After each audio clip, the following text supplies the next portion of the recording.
আমাদের মায়েরা যেমন হয়। আমি তো শুধু মাকে বলেছিলাম যে মা 20 টাকা দাও, আজ বিকেলে বন্ধুদের সাথে ফুচকা খেতে যাব, আর মা আমাকে এত জোরে মারলো।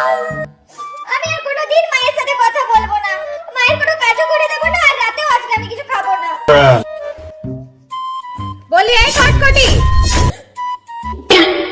তোকে কতবার ডাকলাম খাবার খাওয়ার জন্য, তো কথাটা কানে যায় না? ও ফুচকা খেতে যেতে দিইনি বলে মহারানী মুখ বেঁকাচ্ছে। চল খেতে চল। আমি আজকে কিছু খাবো না। ও খাবি না? তোকে লাস্ট বার জিজ্ঞেস করছি খেতে যাবি কিনা বল। বললাম তো আমি কিছু খাবো না, আমার খিদে নেই। ও খাবি না তো দাঁড়া, বল যাবি কিনা। ঠিক আছে, যাচ্ছি।